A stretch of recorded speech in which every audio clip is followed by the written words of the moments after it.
Fala, animais! Hoje é dia de falar sobre X-Men 97, mas antes de começar os lembretes de sempre, se inscreva no canal caso não seja inscrito, já deixe o seu like e aperte o sininho para ser avisado de quando tem vídeo novo.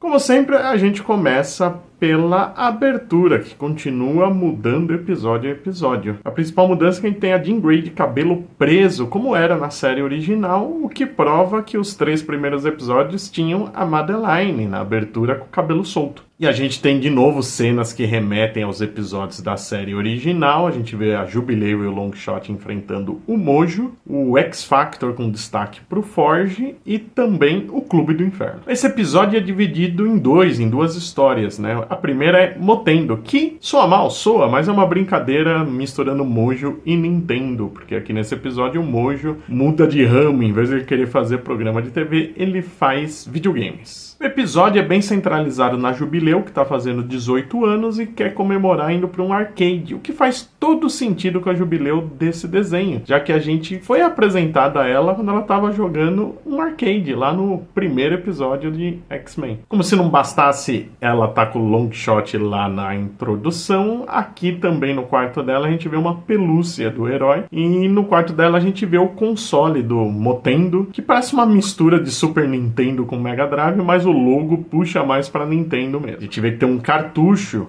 e ele é uma mistura das artes de X-Men, o jogo do Mega Drive lançado em 93, com X-Men Mutant Apocalypse do Super Nintendo de 94. A maneira como a Jubileu e o Roberto são escaneados, levados para dentro do mundo dos games, lembra muito o filme clássico Tron, uma Odisseia Eletrônica, e até também os filmes mais recentes de Jumanji, só que de uma maneira mais agressiva. E já dentro do jogo tem outro momento de digitalização através de um telefone que remete à Matrix. Bom, o jogo em si, a gente vê algumas cenas em 16 bits, ele é uma grande homenagem ao arcade dos X-Men lançado lá em 92, aquele arcade lindo que tinha 6 jogadores. Então a gente vê cenas praticamente tiradas do jogo, as fases do jogo, a tela de seleção, só que com outros personagens, e até o próprio arcade aparece rapidinho. E não estou falando do vilão arcade. O jogo apresenta uma fase em Genosha, e como a Jubileu mesmo explica, né, que ela já ficou presa ali, essa cena toda remete ao primeiro episódio de Genosha na série animada original, lá na primeira temporada. Os prisioneiros que a gente vê lá são os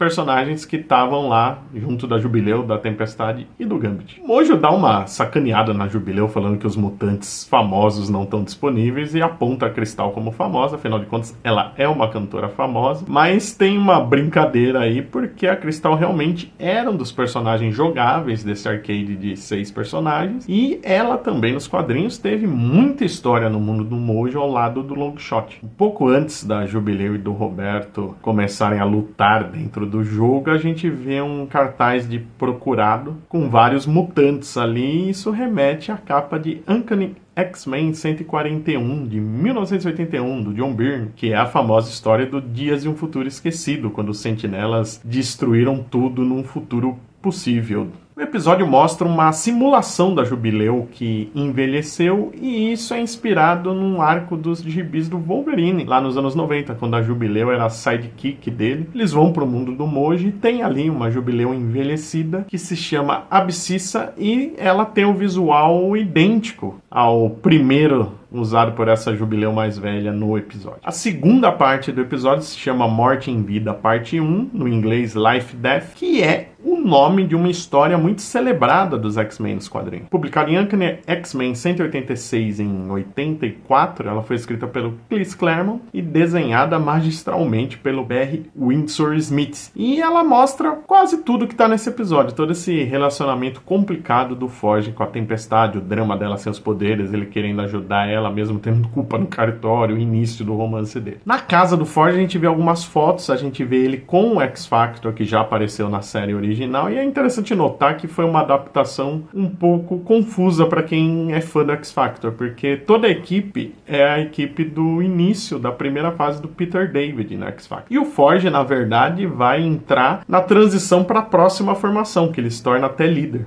E tem outra foto com uma pessoa coberta, rasgada, não dá pra entender direito, mas que fica meio claro que é o vilão Bastion, um caçador de mutantes que tem origens ligadas aos Sentinelas. O episódio confirma que o Ford criou a tecnologia usada nos colares que bloqueiam os poderes e na arma que acabou com os poderes da Tempestade, mas não foi ele que desenvolveu os aparelhos em si. Ele fala que foi um cientista escocês. E isso mostra um pouquinho lá na primeira temporada da série original, porque a gente sabe que quem criou é aquele cientista escocês que a Mística estava disfarçada trabalhando para o Apocalipse. No final do episódio, Tempestade e Forge enfrentam o adversário, que é o arqui-inimigo do Forge nos quadrinhos. É uma entidade mística que já atormentou os X-Men muitas vezes e que serve também para mostrar esse outro lado do Forge. Ele é um incrível criador tecnológico, mas ele é também um índio Cheyenne e ele tem habilidades de xamã. O adversário foi introduzido em Uncanny X-Men